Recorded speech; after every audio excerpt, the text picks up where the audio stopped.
Good evening, guys. Good evening to you. It has been a while.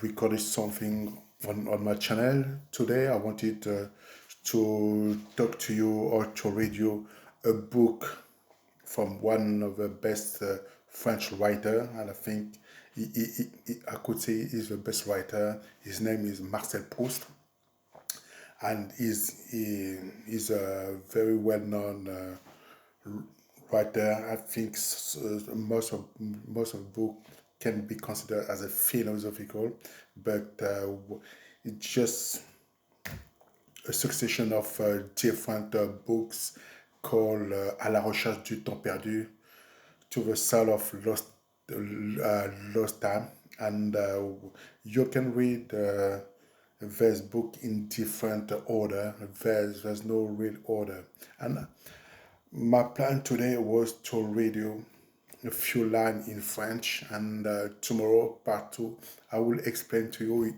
in English what it does mean, like what you will say. I think this book is a lot of memories.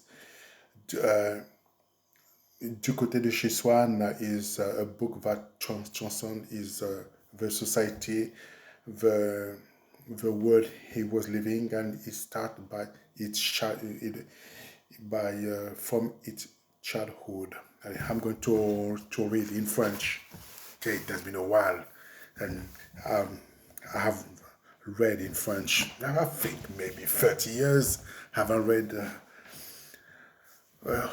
orally the voice. Okay, I'm starting. Longtemps, je me suis couché de bonne heure. Parfois, à peine ma bouche éteinte, mes yeux se fermaient si vite que je n'avais pas le temps de me dire je m'endors. Et une demi-heure après, la pensée qu'il était temps de chercher le sommeil m'éveillait. Je voulais poser le volume que je croyais avoir encore dans les mains et souffler ma lumière. Je n'avais pas cessé, en dormant, de faire des réflexions sur ce que je venais de lire. Mais ces réflexions avaient pris un tour un peu particulier. Il me semblait que j'étais moi-même ce dont parlait l'ouvrage Une église, un quatuor, la rivalité un peu particulier.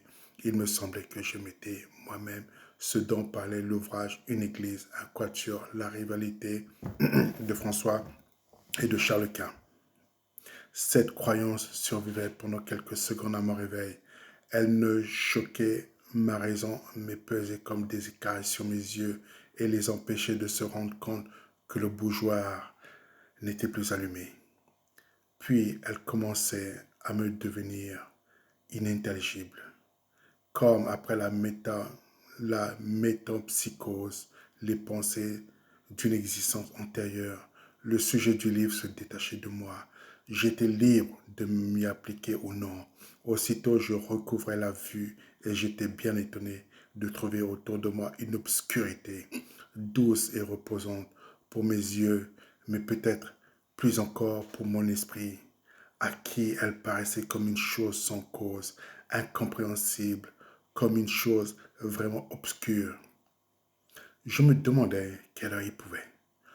J'entendais le sifflement des trains qui, de plus ou moins éloignés, comme le chant d'un oiseau dans une forêt, relevant les distances, me décrivait l'étendue de la campagne déserte et le voyageur se hâte vers la station prochaine et le petit qu'il suivait va gravé dans son souvenir par l'excitation qu'il doit à des lieux nouveaux, à des actes inaccoutumés, à la causerie récente et aux adieux sous la lampe étrangère qui le suivirent, encore dans le silence de la nuit, à la douceur prochaine du retour.